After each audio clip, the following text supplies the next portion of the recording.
Welcome to the Hollywood Outsider, an award-winning weekly entertainment podcast. On this very episode, we'll be discussing Matt Reeves directing the reinvention of probably the second most popular comic book character out there, as Robert Pattinson picks up the cowl and the cape to exact vengeance as the Batman. And stick around after the Batman discussion, and we will be talking about Vigilantes. Let's get on with the show. My name is Aaron Peterson. Joining me today, my fellow Troy Heinrichs. He's only the second in your eyes because Spider-Man comes first in your world. I'm sure he's like the number one character in many people's spectrums. Can we agree financially, fiscally, that Spider-Man is a much more popular superhero? Well, that's only because of Batman and Robin. Batman and Robin wasn't there. It would have done better. The financial would have been better for Batman overall. I don't think so. Look, here's a little Are we talking like all of comics and in anime and movies? No, superhero. I'm just talking like superhero. I think Spider-Man trumps Batman. I mean, in a fight, Spider-Man definitely wins for sure. Although those are fighting words. I don't know. Look at basically the most recent box office, right? Spider-Man is nearing 2 billion, and basically its opening weekend, and granted there was a third movie, but still it's the third movie of the third reboot as well. So just saying, Spider-Man, it's more family friendly, so therefore it sells more tickets. How about that? But it also had a gimmick or two in that movie that made it. You shut your whore mouth. 2 billion. That was not a gimmick. That was genius, and everybody should be commended and probably given like the Medal of Honor. We give it to a lot worse things. So I think Medal of Honor, Medal of Freedom, whatever the hell it's called, needs to go to whoever came up with some of those gimmicks. I'm just saying, if that gimmick would have been applied here and certain past Cape Crusaders would have showed up. You think it would have been $6 billion? $6 billion easily, because there's been 6, right? You think if like Michael Keaton and Ben Affleck and Christian Bale and Val Kilmer and Adam West showed up, Val Kilmer, George it's Clooney, $1 billion a piece right there. There you boom, go. Boom, boom, boom. I get you. You're insane. I think if George Clooney showed up, it would lose money. I don't know. That's not fair. He wasn't the problem with that movie. He was not the problem with that movie. I just rewatched that. It is awful. Like, legitimately awful. Batman and Robin is awful. Awful. Ugh. It's not aged well either. The cool and cold and ice jokes, dear God, there's a lot of them. And then, there's a scene in the very, doesn't pertain to the Batman at all, but you know what? It's connected. There's in the very opening scene of Batman and Robin, they're going after Mr. Freeze, and Batman and Robin are together, and they click their heels together 3 times, I guess. So there's no place like the cave. There's no place like the Batcave. And ice skates come out of their boots.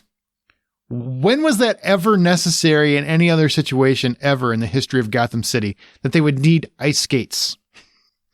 It's like the dumbest thing I've ever heard of. Oh my God. I mean, if freeze is like freezing the ground, I can understand. Yeah, but this is the first time they ever met Mr. Freeze, Dr. Freeze, whatever the hell his freaking name is. This is the first time they ever met his ass, and they immediately had ice skates on their boots. It's so dumb. Oh my God, it was so dumb.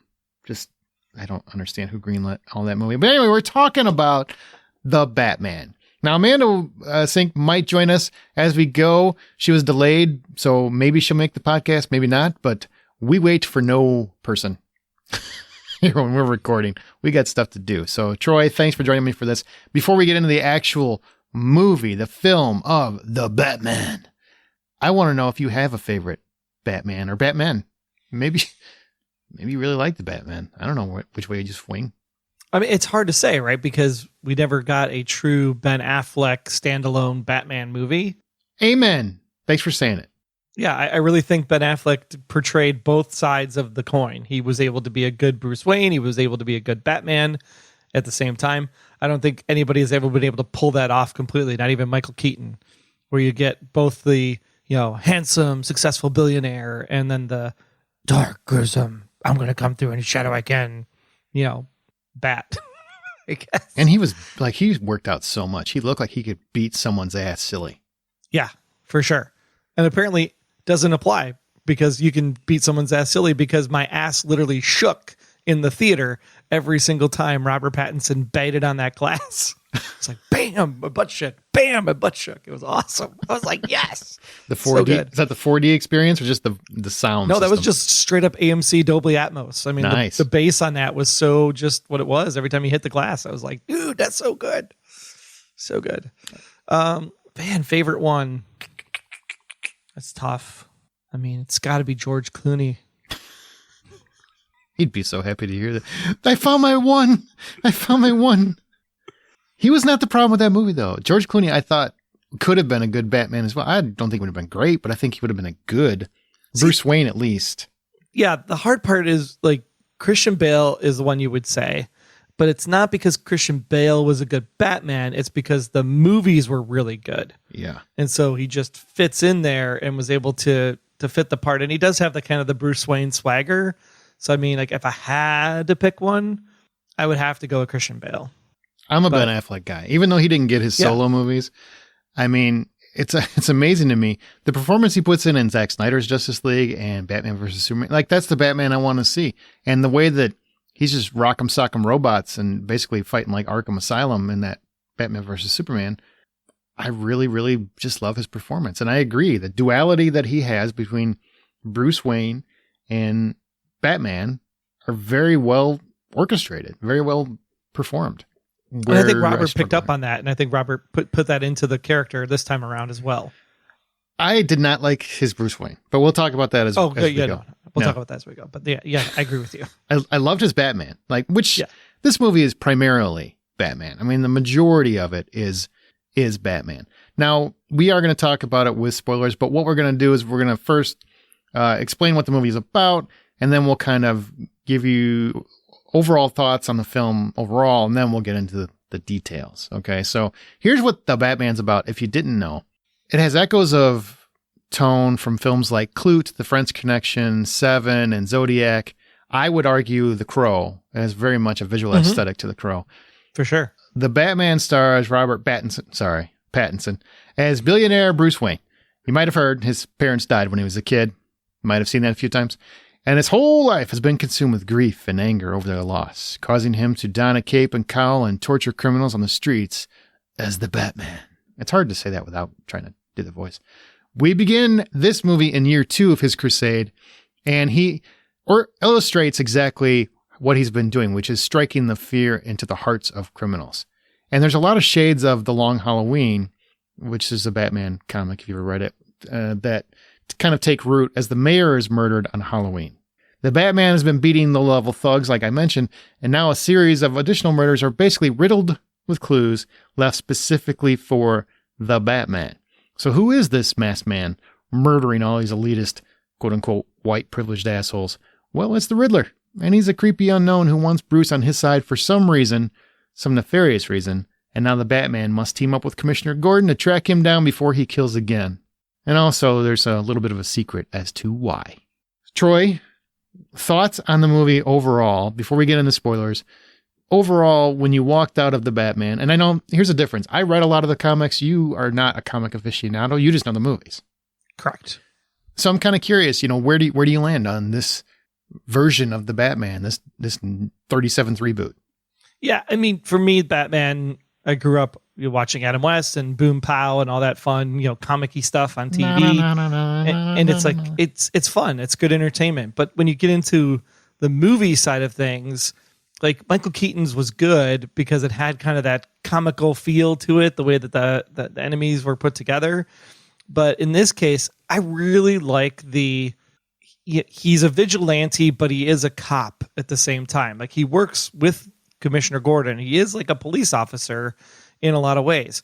And because of that, I think that this was really well done to showcase the ability to be both the vigilante, but yet the detective at the same time, especially at a point in the movie when he actually goes in and arrests somebody rather than just beating him to a pulp and tying him up and leaving him for the boys in blue to pick up later. I think that what you get from Robert Pattinson in this movie is a really great understanding of, trying to find his way in this second year of his crusade, to know, like, hey, I can't do things a certain way. I have to do things more above board, but yet at the same time, if I get pissed off, I'm still going to be the freaking emo guy that I want to be because I'm still really, really angry about some things that have happened in my life. And I think he does a really good job balancing all of that together, with this stellar cast of the ability of bringing in fame names that you're going to know, right? The Penguin, the Riddler, Catwoman, Commissioner Gordon. You're going to get all of these characters in this, melting pot of information all tied up into this one great noir story that I think was just super unexpected. Even though Matt Reeves is amazing, Planet of the Apes, right, comes to mind. He's part of the J.J. Abrams club. It's scored by Michael Giacchino, so it's already got great music out of the gate and how they work the score through the entire thing. The overall movie is just freaking amazing and awesome, except for the runtime. Yeah, it's a little long, and I thought this was fantastic that so many people have complained about Zack Snyder's use of slow motion and the dark and gritty visuals that he tends to use. All that applies here. I mean, yeah, there's no slow motion, but Batman and every character in this movie walks into rooms so freaking slow. I think you could carve 20 minutes off the runtime just by making them walk at a normal pace. Honestly, I truly believe that. It's amazing to me. Amazing how slow everybody walks. It's parts of it are great, but then when it keeps happening, like at the very beginning of the movie, you see Batman as he kind of shows up at a crime scene and he's walking slow to kind of assess the situation because the police don't really want him there other than Commissioner Gordon. So I get why he's walking slow into that room, but he does it throughout the movie. Like every single room he enters or every time he goes into any space, it takes forever. It's so long. It's so long. And I would say, don't give up on it because it is really, really, really, really good. It's really good. But that first 10 minutes, I'm like, oh my God, this is going to be so slow and so boring. I was captivated the first 10 minutes. I really I mean, I thought it got longer as it went. The last act, I thought, especially because I'm like, why is he still walking slow into rooms? But overall, I really thought that the pacing wasn't bad and it was engaging throughout, personally. Yeah. And I thought, fantastic cast. We're going to talk about some of the characters that are prominent here and the actors that are playing them. But overall, as a movie, it was nice to see the detective, the world's greatest detective, even if he could have detected a little better. But it was nice to see that aspect of Batman be focused on and kind of see Batman while he tried to find his footing, while he, we start with where he's at vengeance and where he's going is kind of the whole arc of the story. There's a lot of great things here. I don't think it's the best Batman movie. I still think that's Dark Knight, but it's a damn good Batman movie. But even in terms of Dark Knight, I mean, this really has that kind of feel to it where every single time it feels like the Batman has figured it out. Mm-hmm. There's always one more trick up the Riddler's sleeve. And I think that just makes it super unnerving because you just don't know when is the movie actually going to end. Yeah. And where's it going? There's some twists. Okay, so we're going to get into some spoilers here. So at this point, if you haven't seen the movie, I would recommend you skip because it's going to be spoiled. So here you go. Last warning. All right. So Matt Reeves' choice to focus on noir, detective, the Seven-like tone. I still say, he keeps saying Seven in interviews. Therefore, I've seen it from, viewers all over the place as well. I get the Seven aesthetic. I agree it's there.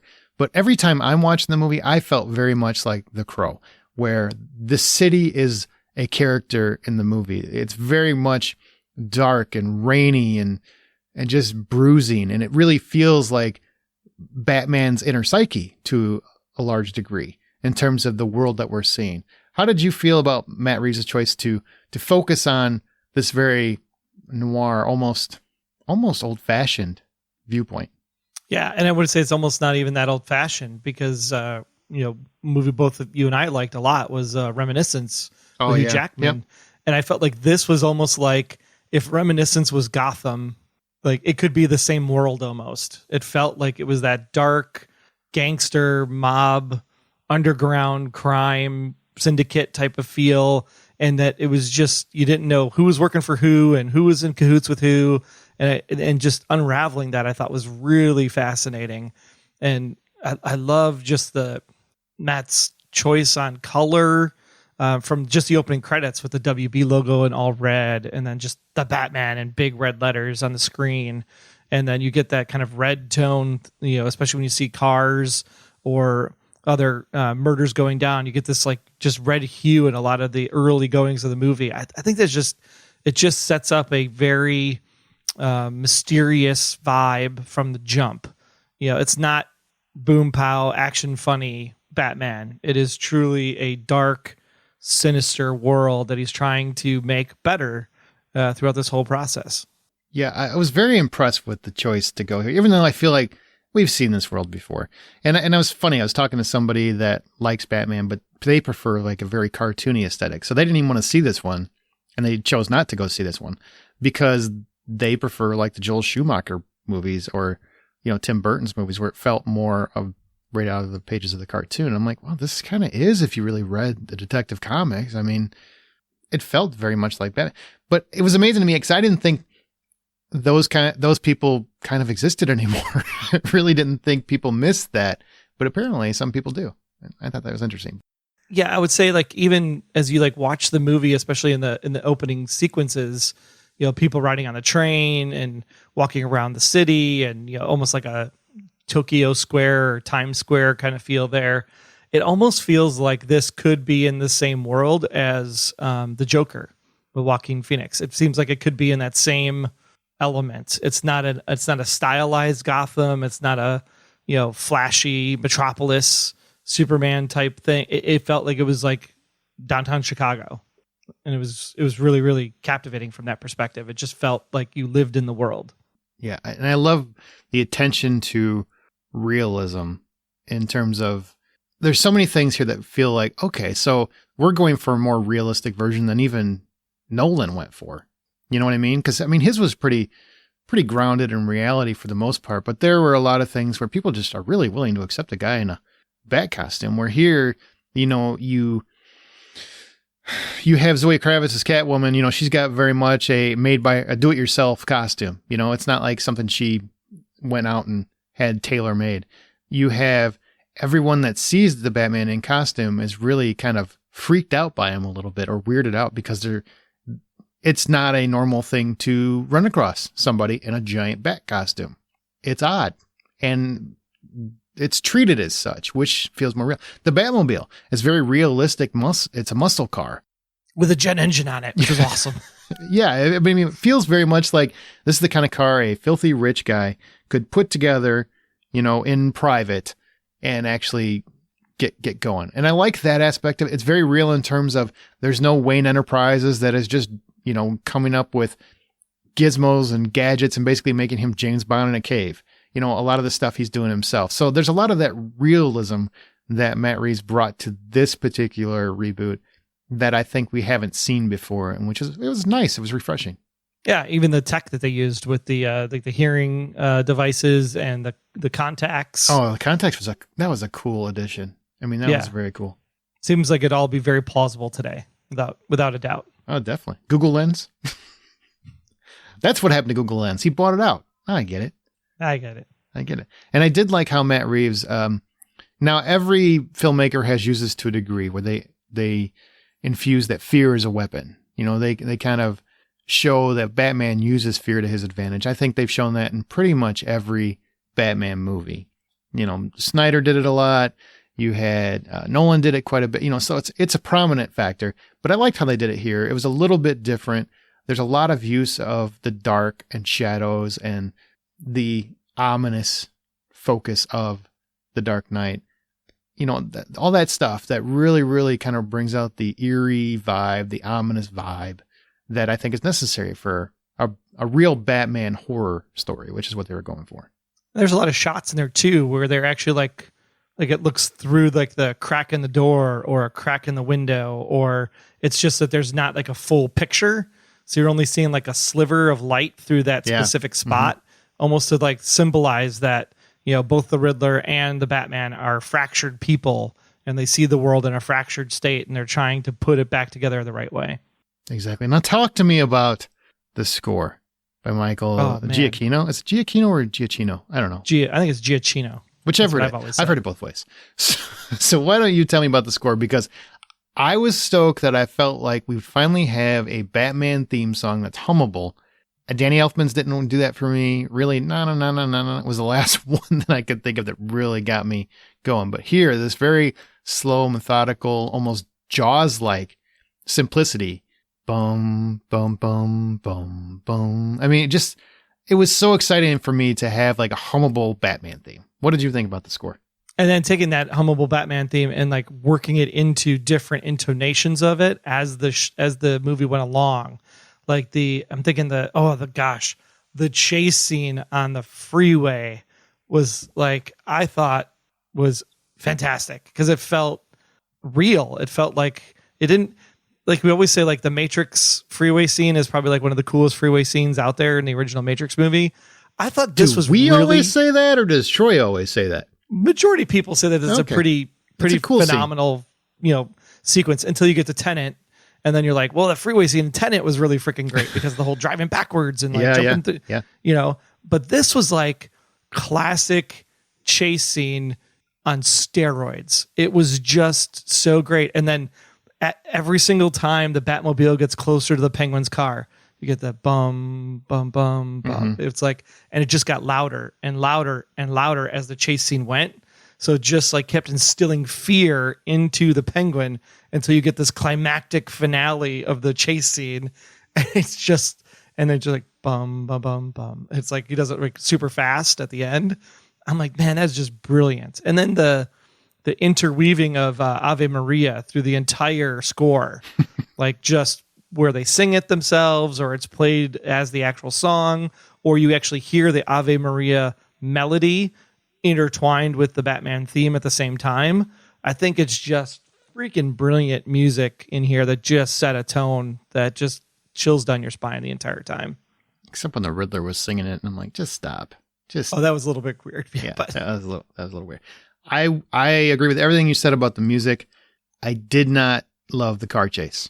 Really? There were so many close-ups, man. Every single shot was just so close up and tight, and it was hard to make out what was happening in several scenes until you got near the end of the chase where he's actually closing up on the Riddler and the tanker's going to explode and everything else. From as soon as the tanker explodes up until he catches the Penguin, and he even walks slow to the damn car. He walks slow literally everywhere he goes. That was such a great shot, though, from the upside down. It's a great shot, but I'm just saying, like, the rest of the car chase was not, I don't think it was shot well. People keep saying they love this chase, so obviously I'm in the minority. I did not think it was shot well. It was so hard to follow and track what was happening. I did not love it. I love the music, but I didn't love it. I think people just, like, forget about everything up until the ramp, because all you remember is the ramp. Maybe it's such a great, I mean, and I hate to talk about it because like I don't want to give it away, but I know we're talking spoilers. We're spoilers. It's already spoiled, man. The Riddler did it. There you go. It's so great. He comes up the ramp and you know he's going to catch him, right? You just know he's going to catch him. Oh yeah. But the Penguin is the way they shoot it is like as if the camera was in the rear view mirror, and then looking at the Penguin, towards the back, so you could see the explosion behind the car. And just the Penguin's like, right, that hubris laugh. And then he just looks in the rear view mirror and goes, "Oh, F me." As the Batmobile just, boom, comes right out of the smoke and the fire and just lands and then sideswipes the Penguin. And the Penguin flies through the air and flipping around and lands upside down. And it's just a gorgeous shot when Batman gets out of the car and just stands there in front of the fire and flames. Cape drawn. Doom, doom, doom. It's beautiful. Now it's humming in my head. It's never going to. It was so great. You brought up the Penguin, so let's segue to the Penguin. So you've got Colin Farrell. What is funny is that under all that makeup, you have Colin Farrell, and people that didn't know he was in the movie or saw his name, on posters and whatnot, didn't know he was the Penguin, are blown away to know that is Colin Farrell. Now, granted, you could have found an actor that probably looked like that character, but I don't care. He was a great performance. It was the right choice. It worked wonders. And I was astonished at how much I could not recognize or even hear him. I know Colin Farrell. I know I've seen most of his movies. There's nothing in there that came across as Colin Farrell to me. Yeah. And I think this is probably, if you were to take, cartoonish Danny DeVito, like out of the equation, right. From a Penguin perspective, if you were to have a real life looking penguin person, this is probably the best version of the penguin that we've seen, because he's got the face has enough scarring on it that makes you go, yep, he's the penguin. I could tell you he's the penguin just by a quick glance. But then the fact that he actually has a gimp to add the waddle, I think that was just a brilliant stroke of genius. And then he's in the handcuffs and he's waddling away. He's waddled away. That's a nice little nod too. That's a great nod. I mean, it was just, everything about it is great because it's like it's simplistic and real and not overhyped or over stylized to like make you think it's a comic book character, because sometimes comic book characters can just be real people at the end of the day. I mean, if you're going to go for realism, then that's what you need to do. Yeah. The really real world, to paraphrase The Crow. I was really impressed with the makeup and his performance. And I know he's getting an HBO Max spinoff show where they're going to look at his rise to crime overlord or whatever. I'm kind of excited about that now, where I wasn't before, because I'm like, who needs a penguin show? Apparently, they had seen the full scope of his performance. He's not even in the movie that much, but he leaves such a lasting impression.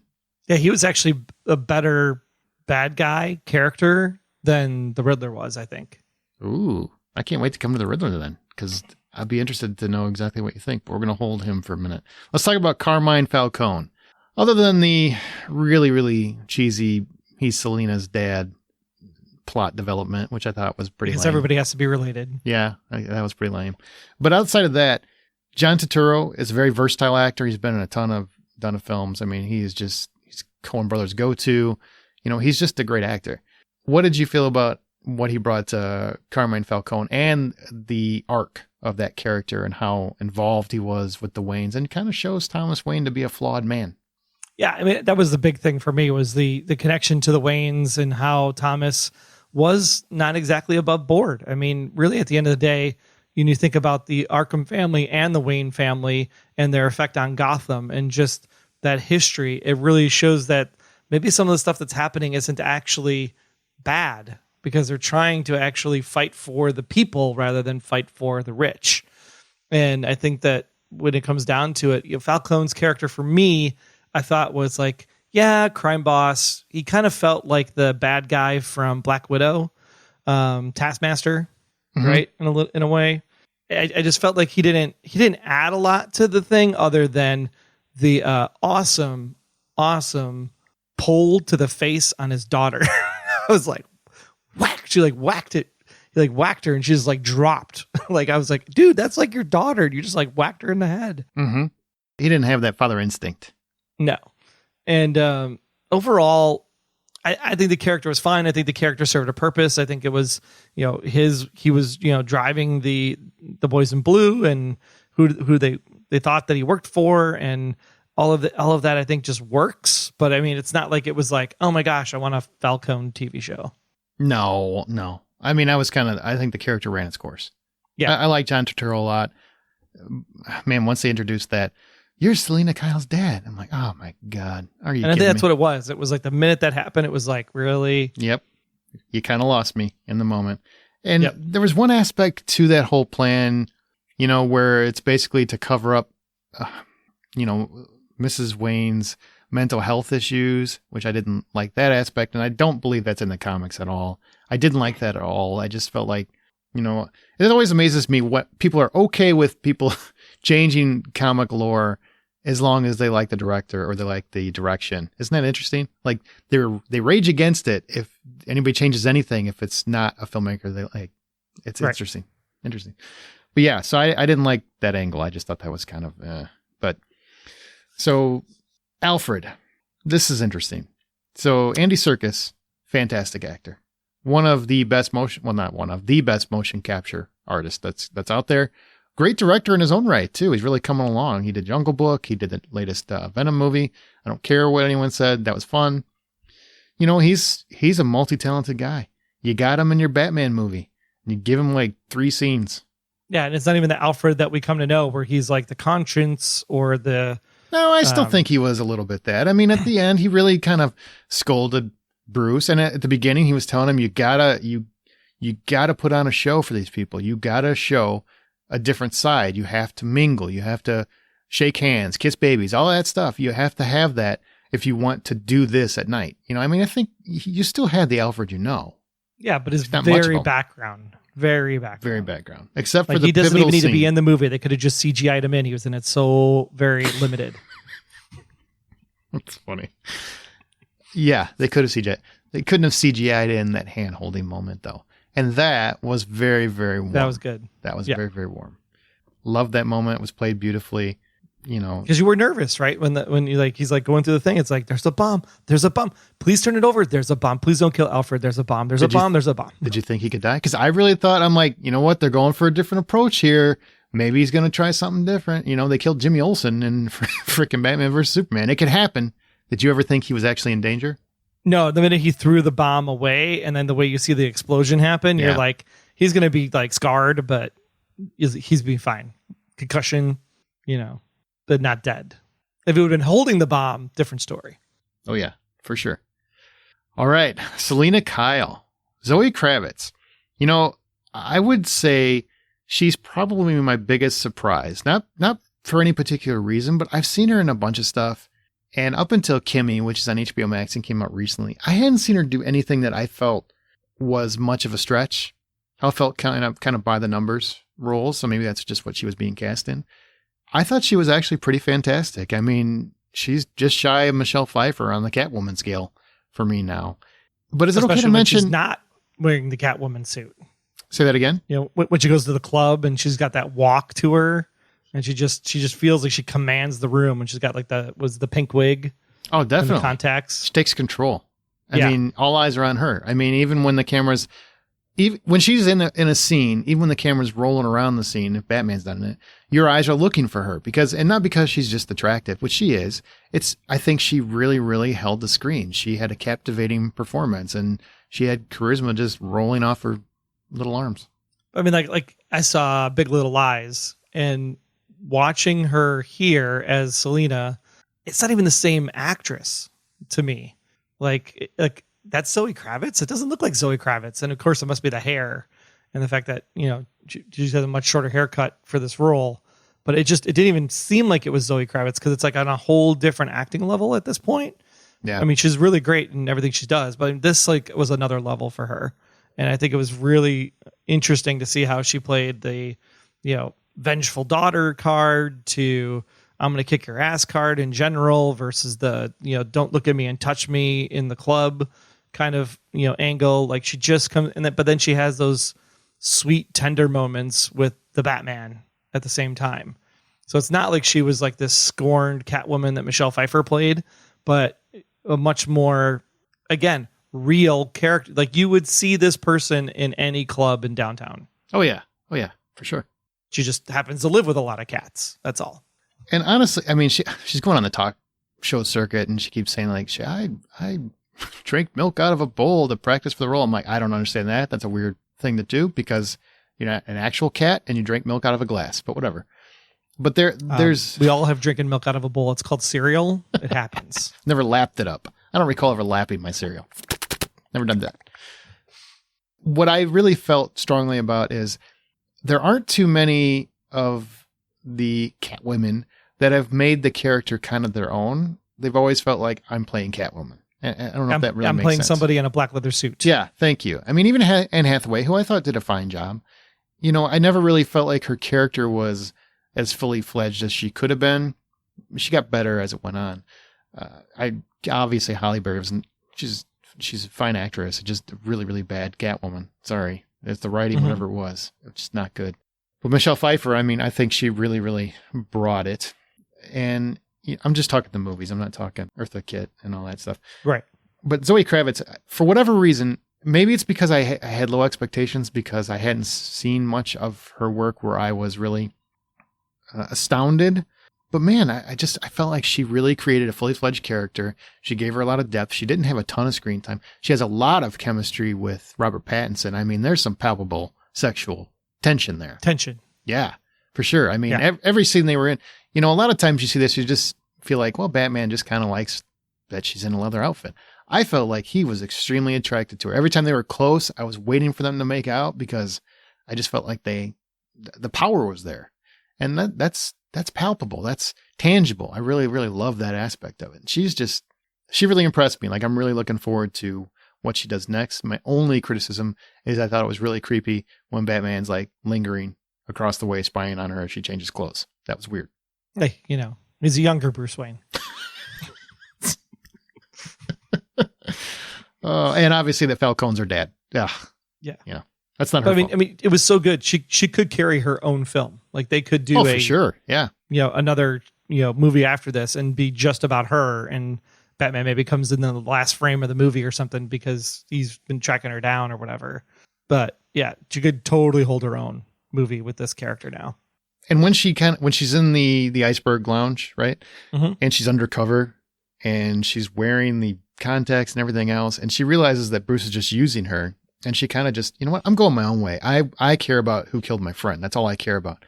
I believed her in that moment. I didn't feel like it was some forced setup that was required for the script. It felt like that's what that character, because she had made her a full character, that's what that character would do in that moment. And I love that. Correct. Yeah.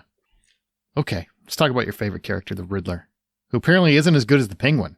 Well, I mean, just let you know. The problem with the Riddler for me is that I've never really liked the Riddler. I like the riddles, I like the puzzles, but the concept of the Riddler himself, I just never really bought into. And maybe it's because the Jim Carrey version is like burned in your brain because it's so bad that it's just comical. But Paul Dano does a really great job with this particular version of the Riddler, because you don't even know, like, I think you had to be a comic book fan in this opening sequence of the movie to know who he actually is. Because I'm like, well, is he like a Sandman? Is he like Bane? Oh, like, you didn't know? You didn't know? I mean, I know that the movie was about the Riddler, right? But you didn't. I get what you're saying. Okay. Yeah, I didn't know that he was playing the Riddler. And I'm like, because I haven't seen the Riddler look like this, where he's wearing basically like saran wrap and goggles and duct tape. And like, it's like a I love that you costume. said the Sandman, like that's from Batman. Right. I'm just saying. I think we know you don't read the comics. I don't read the comics. So I honestly didn't know who this was. And then once like it finally like the murder happens and you get okay, he's the Riddler. Got it. Okay, fine. And maybe it was just because it was he acts it really well, right? I'm not saying that Paul Dano did a bad job. He like the voice inflections and the screeching and then the laughing and the like, all of it is just what you would see a deranged bad guy to be who had some, issues growing up as a kid. And I think the challenge for me was like all of the shaky cam web video, which was very realistic and fit the tone of the movie.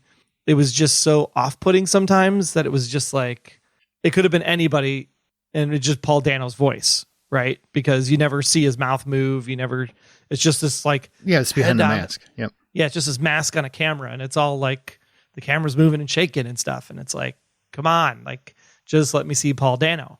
And so when you finally see Paul Dano at the end of the movie, then it's like, oh, he's really good, except for the singing part. Yeah, it's Paul Dano, by the way.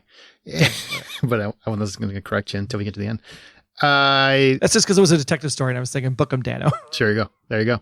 I like that better. I thought he was a very, very good Riddler. He's a very talented actor. And Prisoners, yes. Man, he was so good in Prisoners. If you've never seen Prisoners, definitely check that out. What I thought was interesting about his Riddler was, it's very much in the same vein. It's going to sound like a weird comparison, but very similar to Aquaman. Aquaman is a character I never gave a crap about because I thought it was just a joke. I just never felt threatened by him. Never felt really impressed by his character. I thought he was the lamest superhero in the world. Then I'm going to die for Little Mermaid's boyfriend. Exactly. Then you put Jason Momoa in it. Suddenly you got a character I'm interested in because he kind of made the character his own. He kind of put his own spin on it. And that's what Dano does here. He really, there's some things that he does that are weird because apparently he shrink wrapped his head for the part in plastic. That's just odd. That's a little too method. Why are people on this movie doing weird method stuff? I don't know, but that's what they're doing. I'm sure Pattinson probably lived with some bats or something at some point, whatever.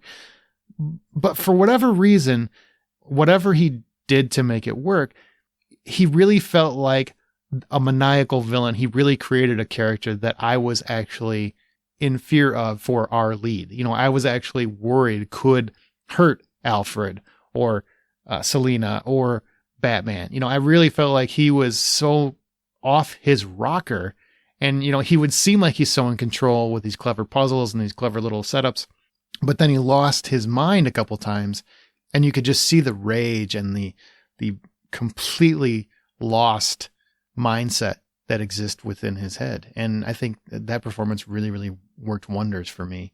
The only thing about the Riddler that made me laugh was you have 500 followers and you got like at least 20 guys with sniper rifles to show up. That number's skewed. Yeah, because, you know, they have to travel.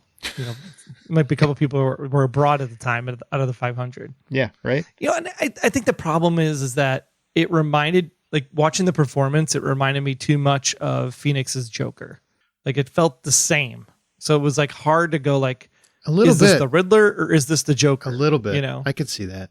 And I will say the video that you're talking about kind of almost felt ripped off from Dark Knight, didn't it? Yeah. Heath Ledger did that exact same thing and was very crazy maniacal. Everybody kept the raving about that. That's an intense scene. I'm like, I've seen it before. The interrogation scene, I've seen it before. I mean, those were not new things to me. Yeah, the whole, last twist, by the way, FYI, all these bombs around the city that are going to break the seawall felt very much Dark Knight as well. Yeah, Dark Knight Rises, right there. Yeah. Yep. So, but we can't say that because apparently, no, it's all new. It's all new. I'm like, not really. Not really. At least Batman won in that one. Yeah. Just saying he got the bomb out of there. Whatever. But, you know, I do like he comes across very psychotic and it works. He's always one step ahead of Batman. That was interesting because he's the world's greatest detective and Batman literally never gets ahead of him in the movie. Did you notice that? Yeah. Actually, Batman doesn't beat him at any step of the way because it's very much like Seven where John Doe just turned himself in. You know, he just got caught. He got himself caught. Yeah. In the, you know, James Dean at the Diner, LA Confidential, total ripoff. Yeah. So busted in. That was kind of funny. I'm like, so you got a Batman movie where Batman really doesn't do much except, you know, lead people out like Moses on the, you know, to the sea. I mean, anyway, we'll come to Batman here shortly. But that was a cool thing, right? Like, speaking of the carpet, the fact that the initial murder weapon in the entire thing ends up being the thing that unveils the big plan at the end. Yeah, I thought like that was a really cool, like, oh, hey, here we go, full circle. There's a lot of clever pieces at play, for sure. Yeah. And I did love, even though it was kind of reminiscent, but I love the Arkham moment between Batman and Riddler where Pats or whatever we want to call him, thinks Riddler knows he's Bruce Wayne. By the way, I mean, he's talking to him. Yeah, the way he's talking to him. Oh my God, that was actually really intense. That worked for me. I'm like, he's going to get found out in this movie. I had no idea they were going to pull an Iron Man here where suddenly this identity is out there, but he doesn't. That was extremely well timed, written, and shot because it worked perfectly.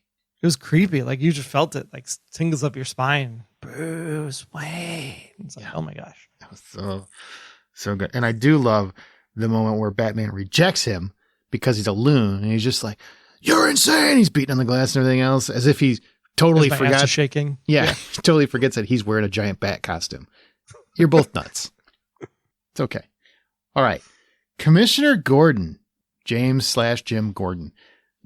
Jeffrey Wright is one of my favorite actors. You and I do a whole podcast on Westworld. We love Jeffrey Wright. We love Beyond Westworld, by the way, if you want to check it out. Even in season 2. Even in season 2. And I still always say Peoples Hernandez is one of my favorite film characters. If you've never seen Shaft, he is just stellar in that movie. But how did you feel he delivered as Commissioner Gordon? Right down the line. Never questioned it for a second. I mean, he's not the goofy, jovial, you know, larger than life kind of, you know, Chief Gordon or Commissioner Gordon, but his relationship with the Batman is established fairly early on as if they were friends the entire time. Like, you didn't need the backstory of how did they meet? How did they get together? Like, you just assume like, oh, this is Commissioner Gordon. And you just pick up like they've been old chums forever. And then the jokes between the two of them, I think, really solidified that friendship between the two of them. And just the back and forth that they have. It was really well done. I mean, and it's Jeffrey Wright. I mean, come on. Like, you can't say anything bad about the man. He is just acting gold. You know what's cool is my son years ago said, it's probably, I don't know, 3-4 years ago, whatever. It was before he was cast in this. Said he would love it if Jeffrey Wright was Commissioner Gordon someday. Weird coincidence, but now that I've seen it, I'm totally on board. I mean, he's an actor. Can't unsee it. Yeah, can't unsee it. No, absolutely. And Gary Oldman was fantastic for those movies, but this really kind of feels like a different Gordon. I just really, really love almost like the buddy cop relationship he has with Batman throughout most of the movie. Like, it really felt like they teamed up. Isn't that what he says one of those lines? It's like, what is this, bad cop, batshit cop? Yeah. Just so good. And he keeps calling him man. He always refers to him as man. Yeah, hey, man. Yeah, it's almost like a term of endearment to a certain degree. You know, the only thing that I would say is I can't for the life of me understand how this cop, he's a very good cop, right? You would think he has deductive skills of some sort.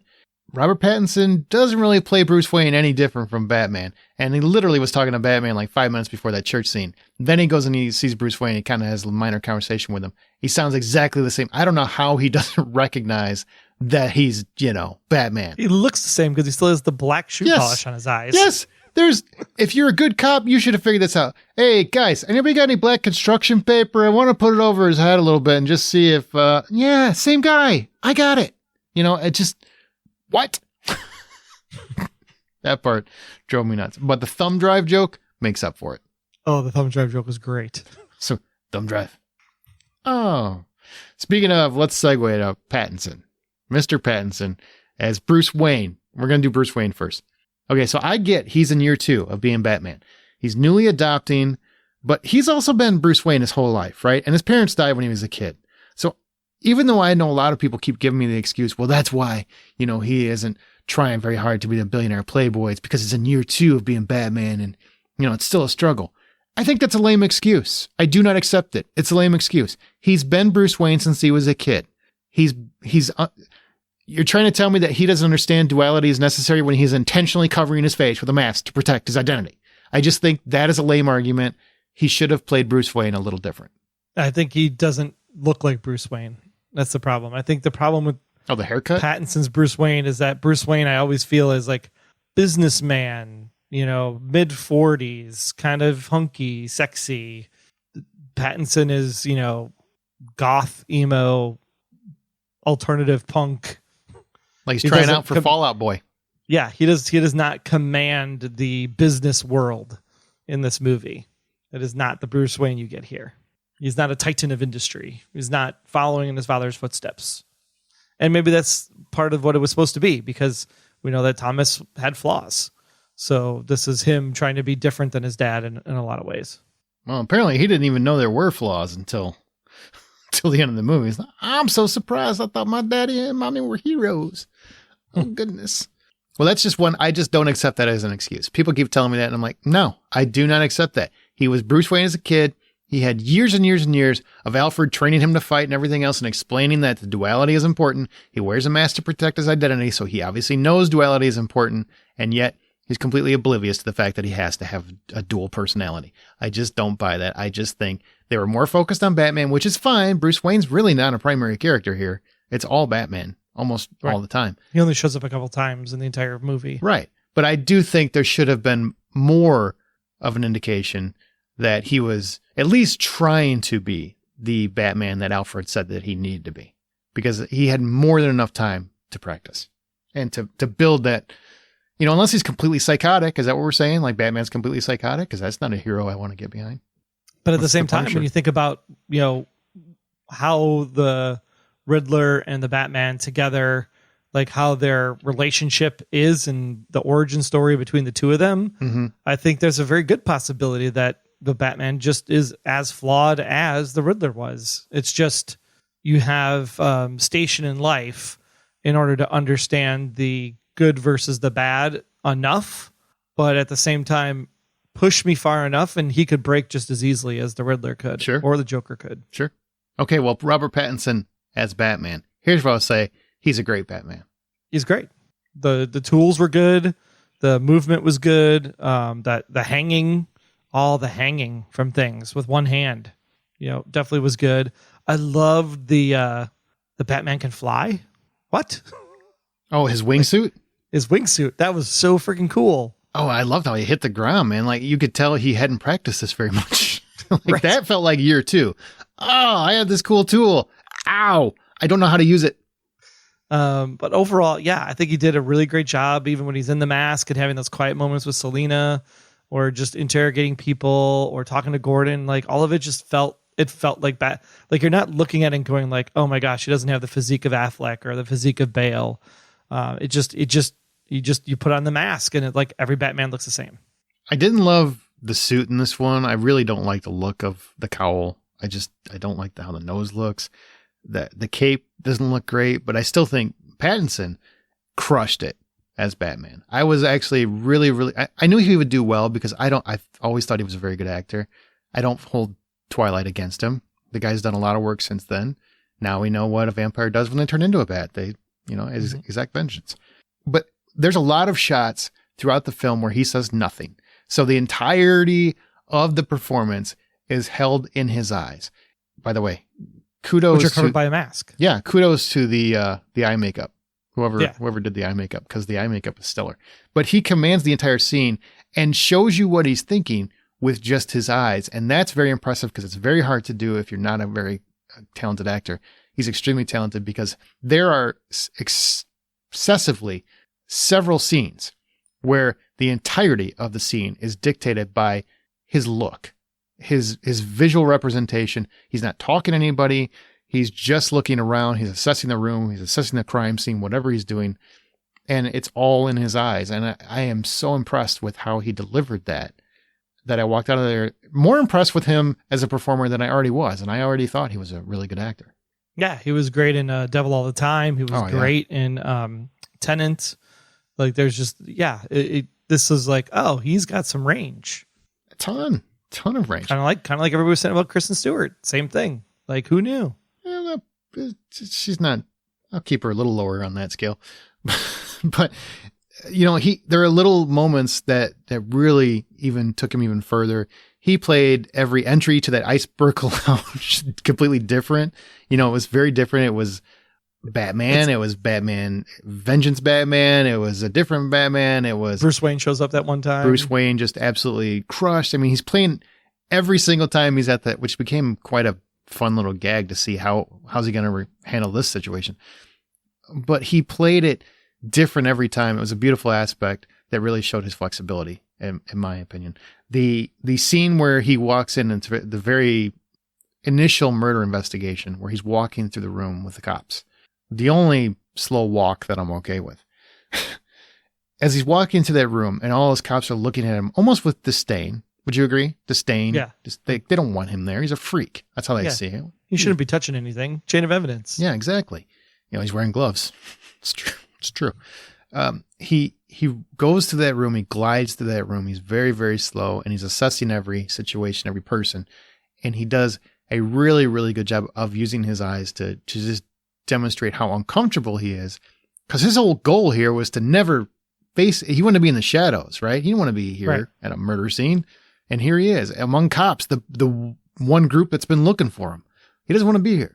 And everything with his eyes demonstrates that. And it also shows, in my mind, that he's keeping kind of a tally of where things are and how to get out of the situation should it go south. Yeah, I think in the expressive nature, too, when you go to the same kind of concept, when he's in the Riddler's apartment by himself and the one cop says, hey, you can't be in here. And he just kind of gives him that look. And he kind of backs off like the villains all backed off in the opening sequences of the movie. Mm-hmm. I thought that was really cool, too. Like, this cop was actually scared of the Batman. Oh, yeah, definitely. I liked his fighting style. It's very Arkham Asylum, I would say, especially when he's stringing people upside down. It was just great. And by the end, he figures out that even though I wish he would have kind of solved something and actually got ahead of the Riddler, maybe stopped the explosions or something else, that kind of bugged me because the Batman didn't really beat the Riddler at all. But at the end, this entire movie, he realizes that the criminals are doing the same thing he's doing. Like, he's out for vengeance. He's just out for himself. And it's really not helping the city the way that he thought it would. he needs to be a symbol of hope for the people that are being beaten, that are being criminalized and victimized.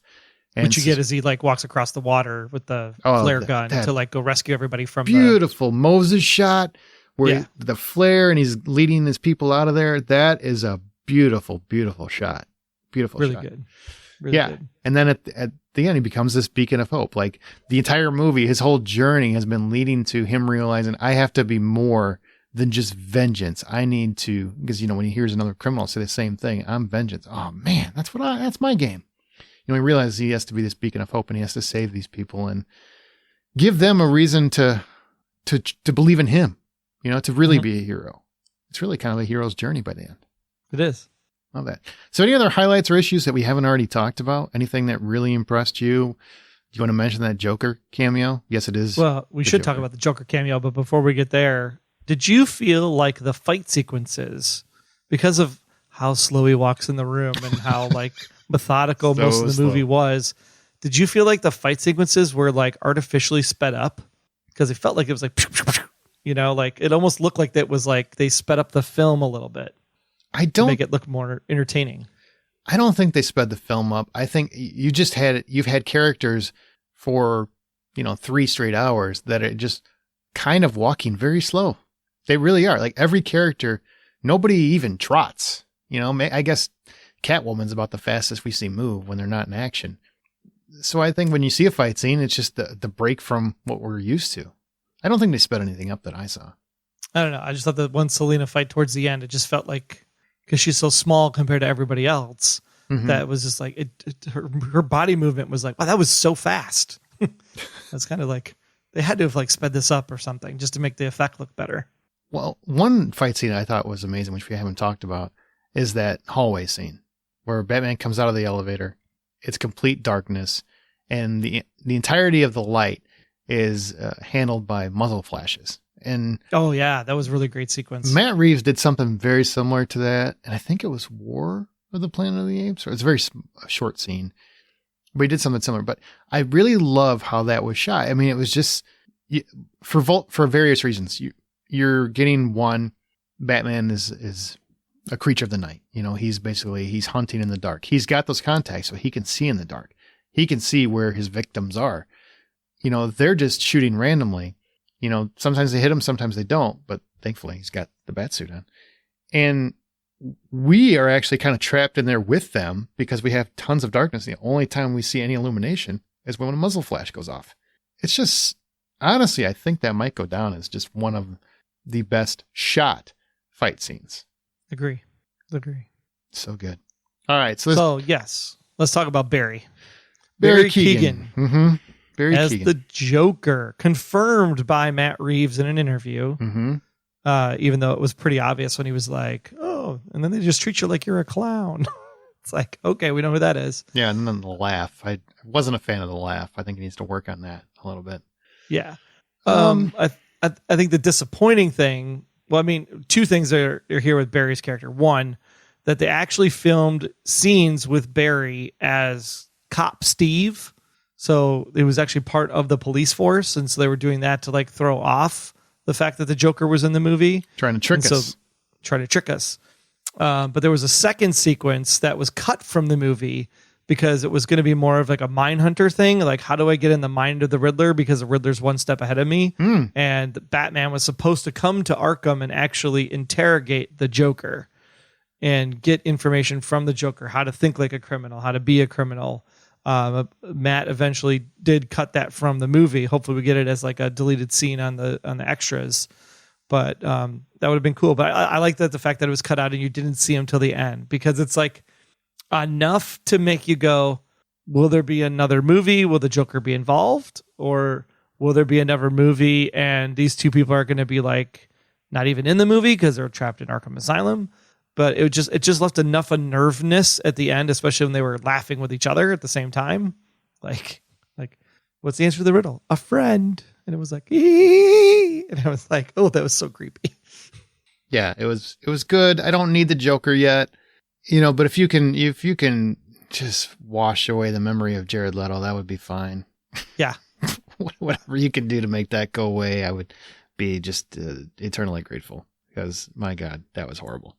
And we don't know yet if Barry Keoghan can actually pull it off. Like when you see Barry Keoghan fully fleshed out. Yeah, you got to see him in the makeup. You got to see what he's going to... Are you going to do something different? I mean, we've had 3 iconic Jokers. 2 of them won Oscars for their performances. You know, you've got Jack Nicholson, you've got Heath Ledger, and you've got Joaquin Phoenix. What are you going to do different? What are you going to do to separate yourself? Are we even ready for that? Because we just had that Joker movie not too long ago. I mean, Correct. Me personally, I would rather see The Court of Owls as a really fun Batman story. I would love to see that rather than another Joker story. I would rather have like a tease, another end of movie tease, or maybe mid movie tease in the second film. And then the third movie goes to the Joker rather than a Joker movie already. Correct. All right. Well, correct. Then I'm right. I like it. Court of Owls. We talked about Court of Owls, I think, one time before on the podcast. Like they need to do Court of Owls. Yeah, absolutely. It would be fantastic. We did remake this movie, right? We talked about Batman. Court of Owls is the story we wanted to tell then. It's so very much a story I think worth telling. Agree. I really, really do. Anything else on Matt Reeves' The Batman? Go see it. Oh, definitely. Multiple times so that it can beat Spider-Man. Come on now. Come on, son. Ain't gonna do it. You know why? Spider-Man's more important. Unless they suddenly throw out a cut with Ben Affleck and Michael Keaton and all these other guys showing up. Adam West shows up in his pajamas, whatever else. Then maybe, then you can get people excited. No, but it's good. It's really good. And I think it's the kick in the pants DC needed. It's a full year of DC this year with The Flash and Aquaman 2 and Black Adam. Black Adam's coming. Yeah.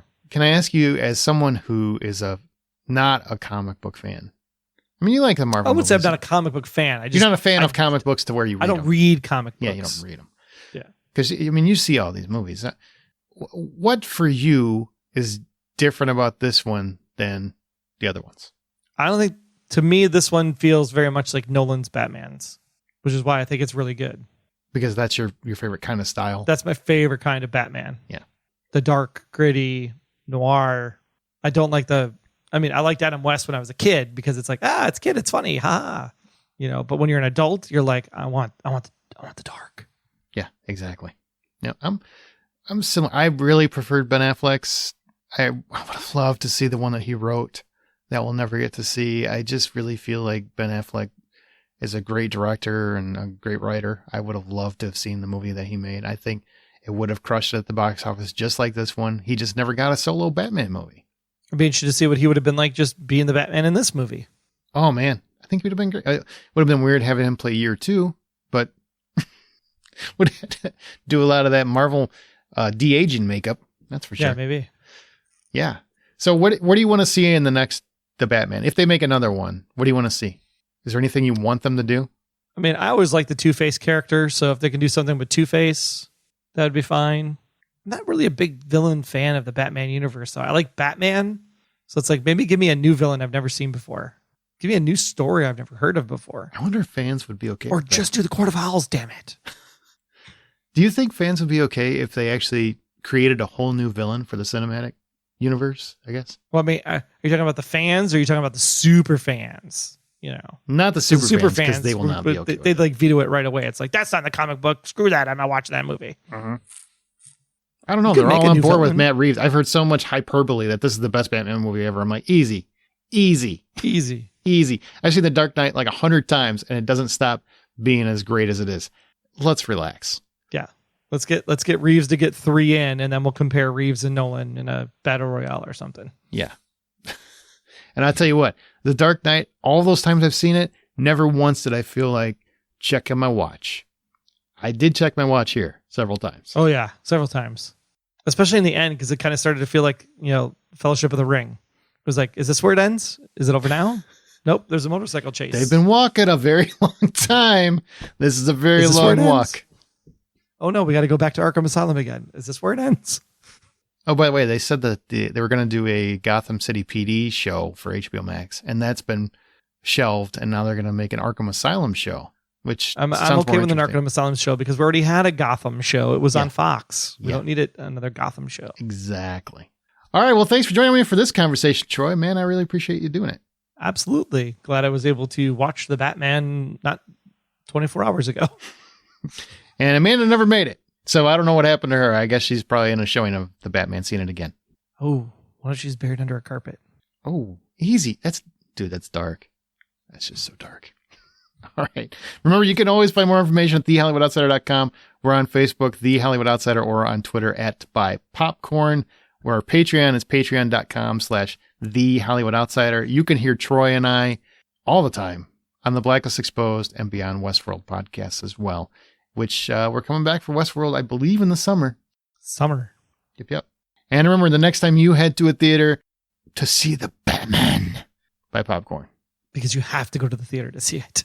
Yes. Or wait till April 19th, I believe, for HBO Max, if you want to wait that long. But if you do, I'm going to spoil the shit out of it. I think we already did. I'm already spoiled the shit out of it.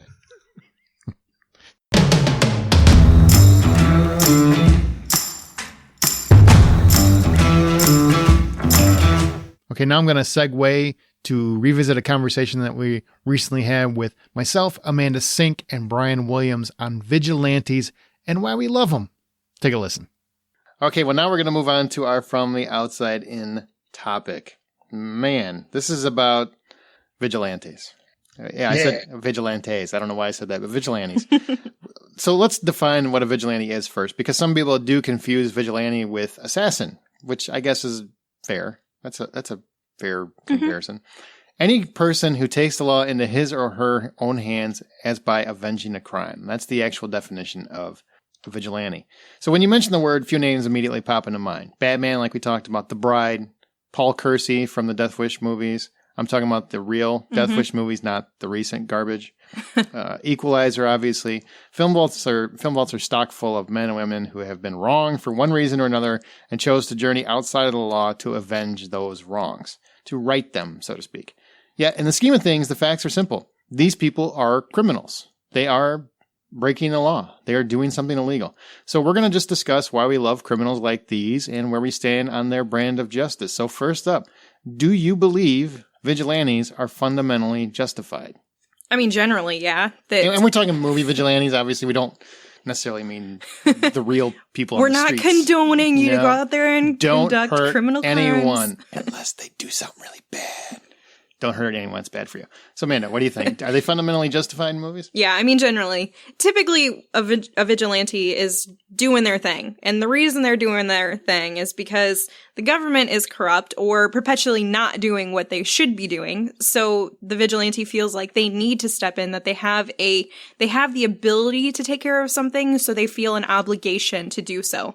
But they aren't doing those things to benefit themselves. They're doing it for others. And so for me, that's what makes it in a film justifiable, is because they're not doing it for selfish reasons. They're doing it. Well, they're kind of doing it for selfish reasons. The majority of them are doing, I mean, I shouldn't say majority. A lot of times they see the benefit. Even if it was because they were wronged, sometimes it's because they don't want anyone else to be wronged the way they were.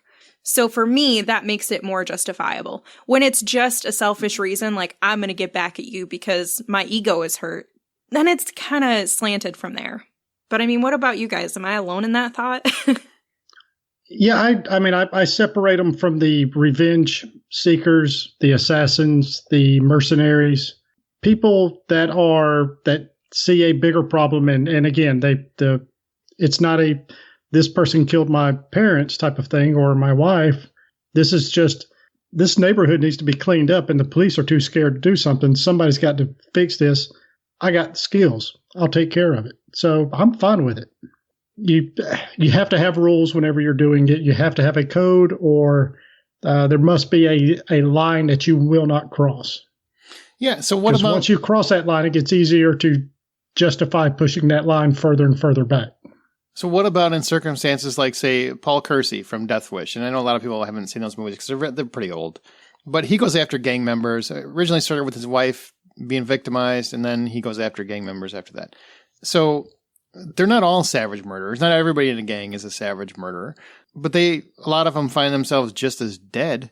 Are you okay with the casualties when this happens in movies? Because hey, you were part of that action. It's kind of on you, man. Or do you feel like, man, that's where you went to, or is that the line you were talking about? Well, it really depends on the character and everything. So But the other side of that coin is if this person is in the same gang that did some wrongs or that's terrorizing the neighborhood, sure, they might not have committed a specific act that was witnessed, but you know what? You're wearing their colors or their patches or whatever the case is. You're part of them. You got some bad timing because I just walked down your alley. If you didn't do anything to stop it or prevent it, that aren't you innately part of that? Aren't you? But are you just as guilty? I mean, of murder? If maybe you're afraid of being killed. There are gang members, I'm sure, the people that join because of circumstance and whatnot. I feel like you can feel. I don't think you. I mean, as a vigilante that is cleaning house, whether it's a neighborhood or a full city or a state or whatever, you're not asking them. You're not interviewing. You're not triaging the different bad guys. You're a bad guy.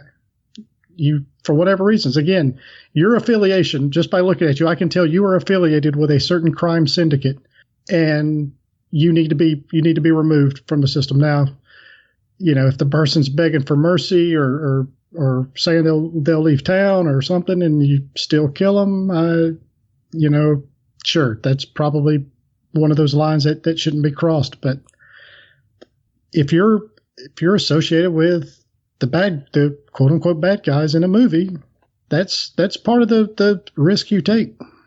I was going to say that kind of goes with the gig. I mean, you have to, if there's a vigilante coming after your gang, well, I guess I'm dead. Or the police, just because you throw your colors at them. Just because you weren't the one who murdered someone doesn't mean the police aren't going to arrest you for having your affiliation with them. So at what point is it any different when a vigilante is the one who's coming after them? And you don't necessarily have to kill all of them. Just name a few. If he's just all right, hey, this guy, he's for whatever reason, I think I can get information out of this guy. I might break a finger. I might, light the hairs on his, light his arm on fire or something, make him talk, waterboard him, whatever. But yeah, a little bit of you don't have to kill all of them.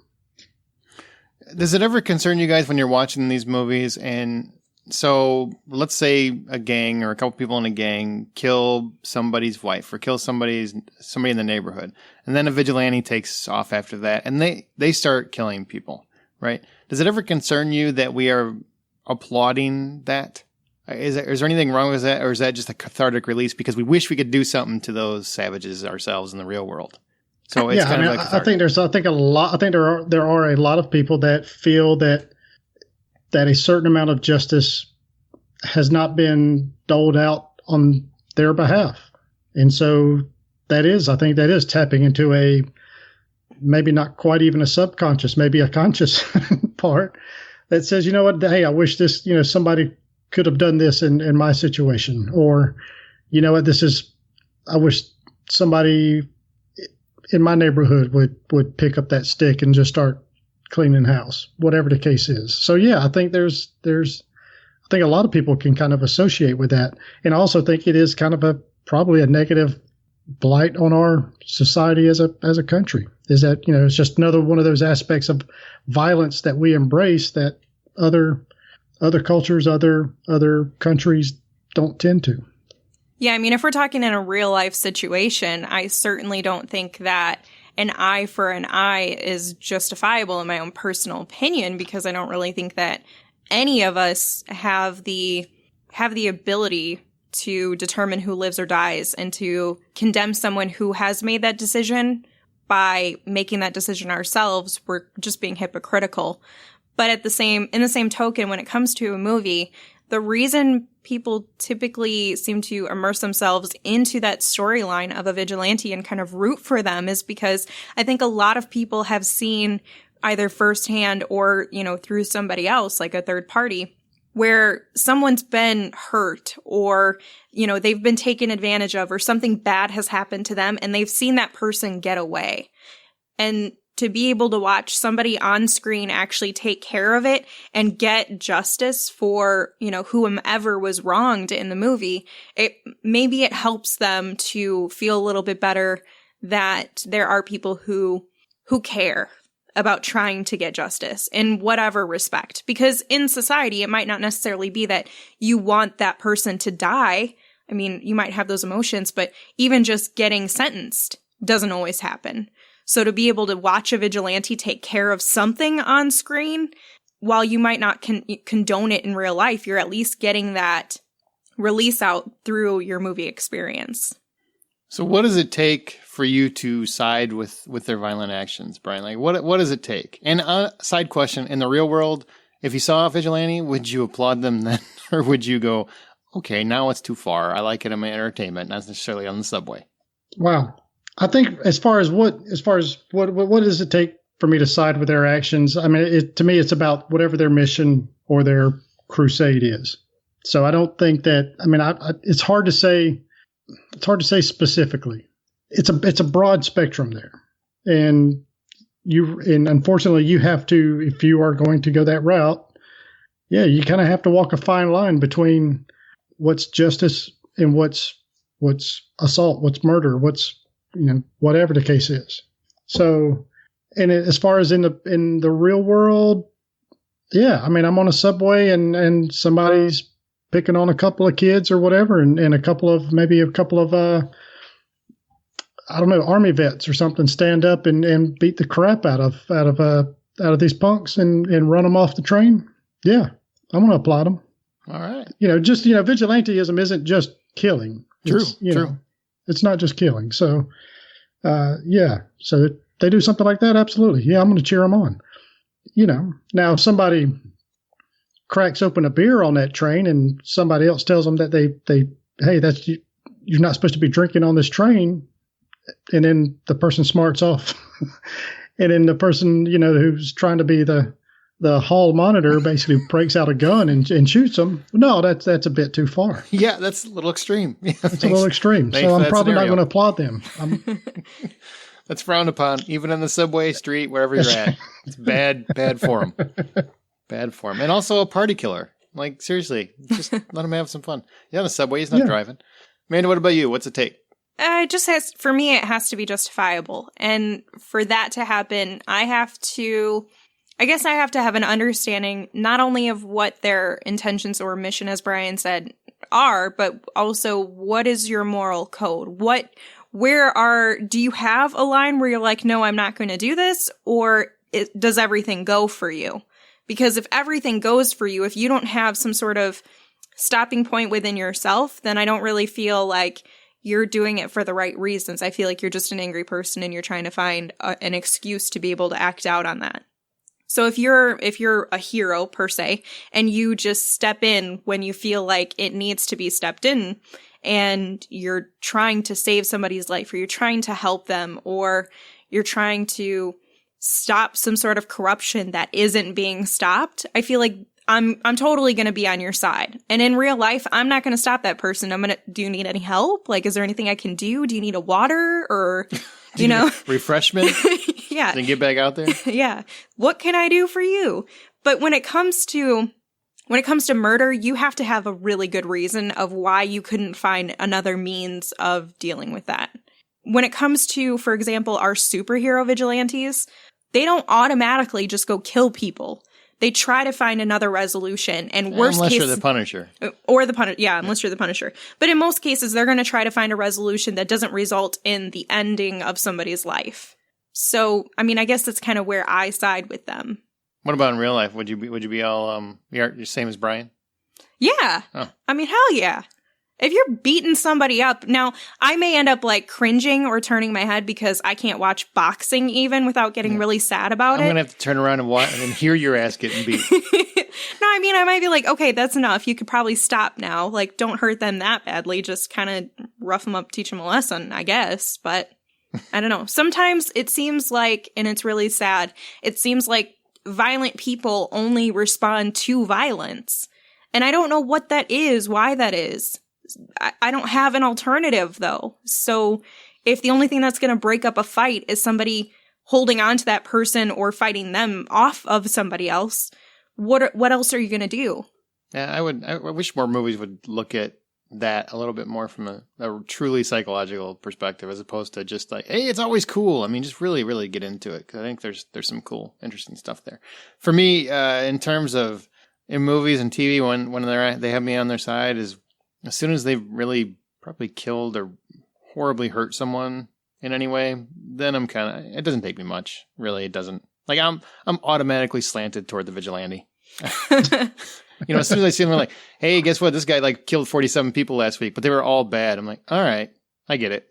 Yeah. I didn't even have to see the backstory. They have a justifiable reason. Yeah. They're taking out one person to save how many other lives when they already took 47? But I have to have a reason. I have to have, like, and we're going to talk about that. And actually, we'll just go ahead and segue there. So for the ones you do side with, like the vigilantes that you love in movies and TV and stuff, when do they or could they actually lose you? Okay, so I already talked about how I feel like they need to have a moral code or a moral compass. Mm-hmm. When they break from that, or they lose focus of what their original intentions were, or they become so selfish and one-sided that they can't see past, they get caught up in it. I've seen numerous movies where the vigilante starts off doing it in a very humane way, I guess, per se, and they're doing it with a good reason and good intentions. And then somehow they've twisted and they just keep going. They don't know how to stop themselves. That's when you lose me, because you had me until you lost yourself. Now, let me ask you, you love Dexter. I do. So my question is, did you support him as a vigilante? Or I get you love the show and everything, but did you support him as a vigilante, or was that too far, just a cool character? He was great on screen. He was really interesting to watch. And, I love the show. But in terms of strictly looking at him as a vigilante, he lost himself. He is one of those people where you started to kind of turn your head like, is it really necessary for you to do this? Could you maybe have found a different way? Dexter ended up getting caught up, not continuously and not every time, but there were times where he got so wrapped up in wanting to kill and just feeding that inner desire that he would go out and seek a bad person just so he could fulfill his inner desires and needs. And that's a selfish-based reason. You didn't happen to come across it. You weren't put in the situation where you were subjected to it. You were intentionally going out and you used your vigilanteism, if that's a word, as an excuse to fulfill your inner desires. That's pretty selfish. I mean, if you look at it that way, but I still love the show. I mean, it was still a great show, except for the last season. I liked the last season. I don't care on any basis. So what about you, Brian? When do they lose you? Can they lose you? Yeah, it's really the same thing. It's whenever that line goes from a hard line that you won't cross to, well, I'm just this one time, or there's some rationale that I can step over the line this time, and then that line becomes blurry, or that line gets moved back, and that's really what it boils down to. Then Hugh Jackman really played for the most part a vigilante in Prisoners, mm-hmm. and he's really a good example of the bad version of a vigilante in this movie. So that's kind of that blind pursuit of I don't care. I'm not willing to listen to anything. I've got it in my mind. These are my thoughts on the matter, and no matter what, this person is responsible, or these people are responsible, and I'm just going to take them out, and I'm not going to listen to anybody because I'm super focused on these people, and I'm just not going to listen to anything else. Can't be like that. So that's kind of where you lose my support. My big one, and this is what I was alluding to a few minutes ago, is when innocent people get hurt. When you have a vigilante and they're kicking ass, they're taking names, they're cleaning up the neighborhood, they're cleaning up the Slovakian government, or whatever random name that they make up for some kind of Isn't national. Isn't it Slovakian? No, I'm just making up a name. Oh, okay. But I think it's a real one. Wasn't that in the Avengers? It was close to it. Sokovia. That's Sokovia. So when innocent people get hurt, whenever there are innocent people that either get hurt or killed because of their actions, because they're going after them, that makes it really hard for me to stay on board. It really, really does. But what if they're they feel regretful or they feel guilty. Does that change I feel it for sad you? that I killed this poor old lady or got her killed, but that doesn't make it any different. She's still dead. So do they still lose your support, though, if it wasn't an intention? They can gain it back. Because Punisher is a victim of this. He hurts innocent people all the time. You know, they get caught up in his wake. I don't necessarily love the characters anymore, but I enjoy watching them. But they've lost me in terms of their plight. Because I'm like, oh, okay. Now, before I could stand behind what you were doing, I'm like, all right, I get it. But as soon as someone innocent gets hurt, I'm like, you lost me. I can still love you, but I just don't enjoy. I don't stand behind what you're saying anymore. That's fair. That's all. All right, so now we're going to talk about something fun. What's the most unnerving thing you've seen a vigilante do? As in, you couldn't believe they went that far. Maybe it even freaked you out, whatever. This was a little hard for me, but the one thing I kind of kept coming back to was, and it really, the scene itself is not exactly a whole lot of violent or bloody. Nobody died, I don't think. But it was Michael Douglas as the very disgruntled William Foster in Falling Down, where there's a lot of things he's finally just had enough. And if you've seen the movie, he just leaves his car parked in traffic and just walks off. But it was the scene where he's in the Korean store and just goes off on the store owner, beats him up. He just starts demolishing the place, and that was kind of that turning point in the movie where you've kind of been on his side. You get everybody's had the frustrations with traffic and all these little things, and you're kind of like, all right, this guy is actually kind of doing some things I wish I had the backbone to do, but that was kind of like the whoa, pump the brakes a bit there, home skillet. It's now you're just being an a-hole. So, that's a tough one to watch because you are kind of, I don't want to say you're behind him because his plight's kind of just losing his mind, but there is a good 30, 40 minutes where you're like, all right, I get where he's coming from. And he's hitting like every major stereotype you've ever encountered. And you're sitting there going, all right, I could kind of, it's horrible, but I kind of get it. And then you get to that one moment and you just can't do it anymore. Okay. Right. I'm done. That's too far. You've become a racist. And then I think he goes after the gay people too, right? It's just, everything escalates and it gets worse and worse and worse. Yeah, exactly. I mean, it's one of those, I guess, typical paths where the one thing he's kind of fighting against is actually the one thing that he is. Mm-hmm. So, yeah, that's a good one. All right. What about you, man? What's the furthest, most unnerving thing you've seen a vigilante do? Oh man. Okay. So strap in, boys. Okay. So rather be strapped in than never mind. Strapped on. I don't know where you were going with that, but I don't necessarily want to. So in I Spit on Your Grave. I knew this is the movie you're going to pick. I knew this was the movie you're going to pick. This was the easiest question. The remake, right? The entire format.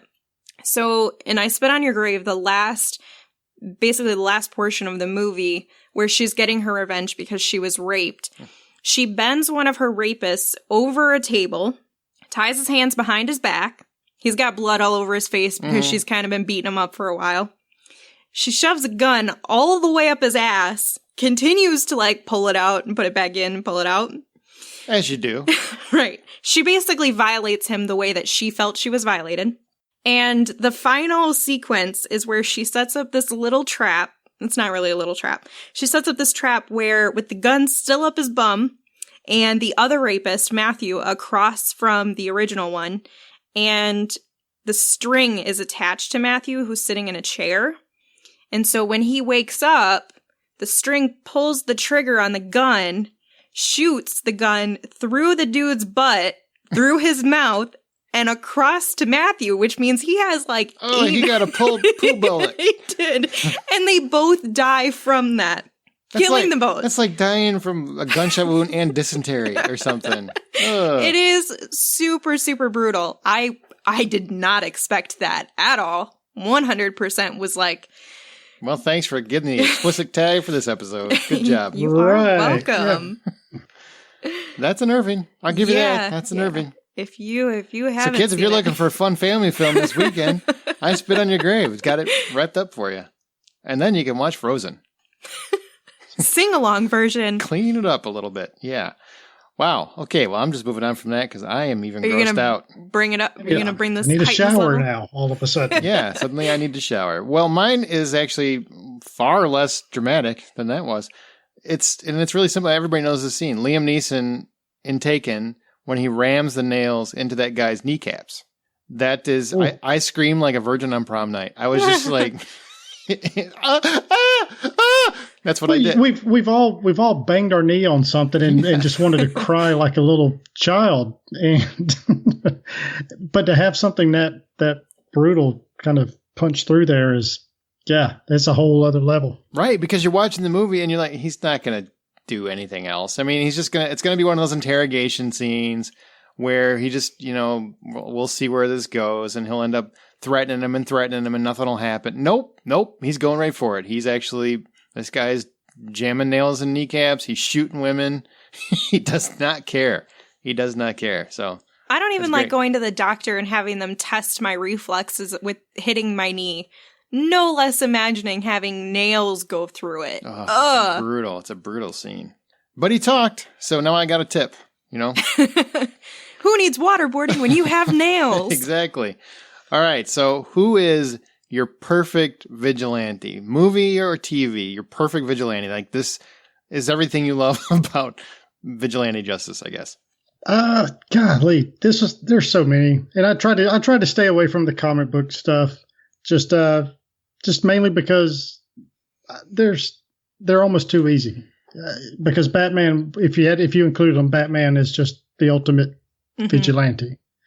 But I tried to stay something a little bit more grounded, a little bit more real, somewhat realistic, and that was actually Clint Eastwood in Gran Torino. Get off my lawn. Yeah, because basically he sets it up to where he gives his life.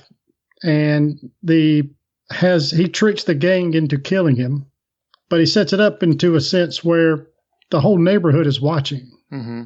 So, he basically cleaned up the neighborhood. He sacrificed himself for the neighborhood, cleaned the streets, had once they killed him, there was all the witnesses and the cops arrested all the bad guys. It was kind of one of those higher level thinking type deals.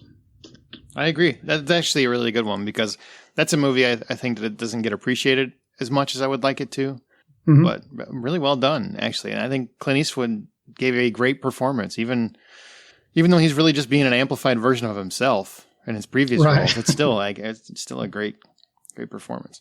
Amanda, who's your favorite, your perfect vigilante, film or TV? So, in the last question, remember how I said that was the easiest one on this format? I lied. I was wrong. This is the easiest one. Okay. Hands down, the easiest question you could have given me. Boondock Saints, the McManus brothers. Really? Yes, 100%. Because they kill a cat? They don't mean to. They feel a little guilty, but then they laugh. I'm still okay with it. No, I'm not. Cats are cool.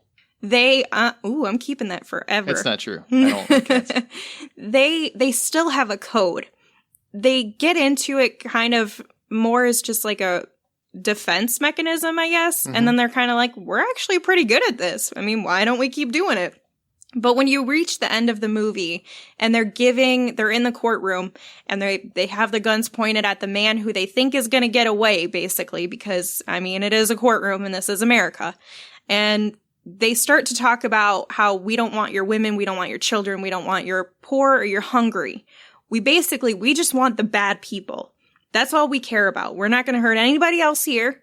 Just let us do our thing and we're out. And even really gay Willem Dafoe understands that. He recognizes that as a cop with the most hilarious weird dialogue. that had to be mentioned, but okay. Because he smacks a dude at it's ridiculous. I gotcha. Anyway, so there are other characters in the movie that recognize their efforts and what their code is and what their mission is. And I can 100% stand behind that because they don't want to hurt anybody else that doesn't need to be hurt. They're not going to. They make it known that this is our platform. We are just doing it to get rid of the bad people. That's it. They don't want anything out of it. They could go and rob a bank and take all of this money. And instead, they use their efforts to protect Boston. I love them. All right. Shepherds we shall be. We got it. I got it. That's a good, I love that movie. So even though I know people will often say it's not really a good movie. Well, you know They're what? wrong. You'd be surprised how many movies people love are not really that good. So the characters were great. All right. Well, my pick is from a property nobody knows. Sadly, I'm the only one that knows it. If you've never heard me mention it, Mr. Chapel from Vengeance Unlimited is my favorite vigilante in film or TV of all time. It ran on ABC for, I think it was just 16 or 18 episodes for one season. It starred Michael Madsen as this guy who would help people who've been screwed over. And they either, at the end of the mission or the end of his work, they either owed him a favor, usually to help somebody else down the line, or $1 million. One or the other. And believe it or not, every once in a while he would get the $1 million. So it was kind of interesting. But the reason why he's my favorite vigilante is because he never used violence, ever. He used manipulation the entire time. What his mission was, or what he chose to do for his vigilante efforts was, for example, one person killed someone's husband. And so what he did is he rounded up a cadaver and he played with the circumstances and basically set it up, framing that person, framing the original killer for someone else's murder. So he set it up so that they still got framed for the same thing. They were punished in a different way. They were caught for something else because he didn't want them to go free. For somebody who stole other people's money, he would set it up so that they lost all their money. You see what I'm saying? That's how the show was set up, and that's what Mr. Chapel did. Not violent, but still breaking the law to fix where the law failed in many respects. And I just love the psychological madness of it because he was also kind of nutty. He's Michael Madsen at his prime. So it was like watching Mr. Blonde from Reservoir Dogs be the good guy. And it was insane. I loved it. I loved that show. Like, I was so mad. It was at least 15 to 20 years ahead of its time because anti-heroes were not a thing then. Everything had to be Kirk Cameron-esque and stuff. Man, it was a great show. He was a great vigilante and the kind I would want to hang out with him just to see how his brain ticked.